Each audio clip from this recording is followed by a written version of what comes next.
జగనన్న విద్యా దీవెన, విదేశీ విద్యా దీవెన. విదేశాల్లోకి వెళ్ళి చదువుకోవాలంటే అంత సాధ్యమయ్యే పనేనా? ఈరోజు ఇంజనీరింగ్ ఫీజులు కట్టాలంటే సాధ్యమయ్యే పనేనా?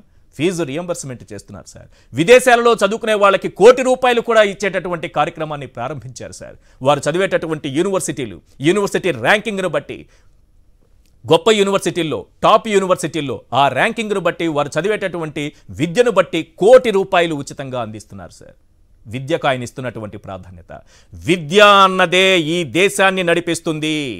విద్య అన్నదే ఈ సమాజాన్ని నడిపిస్తుంది. విద్య అన్నదే నిన్ను, నన్ను, ఈ రాష్ట్రాన్ని, ఈ దేశాన్ని, ఈ ప్రజలందరినీ 130 కోట్ల మందిని ముందుకు నడిపిస్తుంది. అందుకే విద్య పైన ప్రత్యేకంగా దృష్టి పెట్టారు.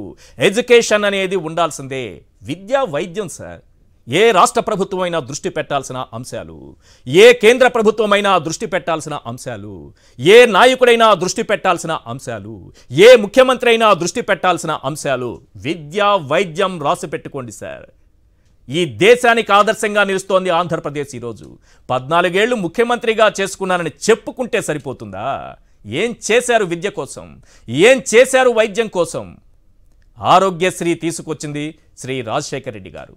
ఈరోజు దాన్ని అద్భుతంగా కొనసాగిస్తోంది. 25 లక్షల వరకు ఉచితంగా పేదవాడికి వైద్యం అందిస్తూ దళితులు, బడుగు బలహీన వర్గాలు సార్, వారు ఎవ్వరూ కూడా ఈరోజు అంత ఖర్చులు పెట్టి వైద్యం చేయించుకోలేరు. అలాంటి వారికి కూడా ఈరోజు విద్య వైద్యాన్ని అద్భుతమైన దిశగా నడిపిస్తూ ఈ దేశానికే, రాష్ట్రాన్ని తలమానికంగా చేశారు. విద్యావంతులై ఆత్మగౌరవంతో, ఆత్మవిశ్వాసంతో ఉన్నప్పుడే ఆ జాతి బాగుపడుతుంది. ఇది అంబేద్కర్ చెప్పినటువంటి మాట. అవును, విద్య సమాజంలో పెనుమార్పు తీసుకొస్తుంది. కానీ చంద్రబాబు లాంటి నేతలు విద్యను వ్యాపారంలా మార్చేశారు, కార్పొరేట్లకు దోచిపెట్టారు. కానీ అంబేద్కర్ ఆశయ సాధనలో భాగంగా సీఎం జగన్ నాడు నేడు పేరుతో ప్రభుత్వ పాఠశాలల రూపురేఖలే మార్చిపడేశారు సార్.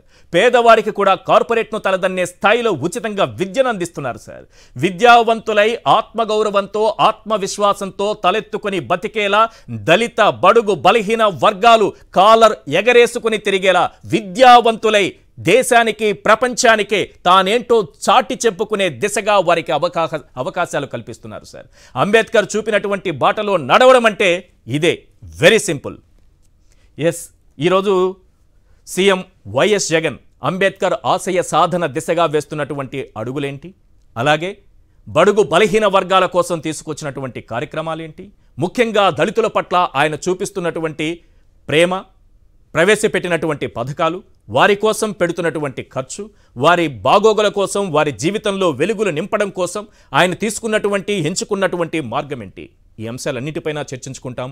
ఎందుకంటే అంబేద్కర్ సాక్షిగా, 206 అడుగుల ఎత్తున ఉన్న అంబేద్కర్ విగ్రహం సాక్షిగా నిజాలు మాత్రమే మనం మాట్లాడుకుందాం.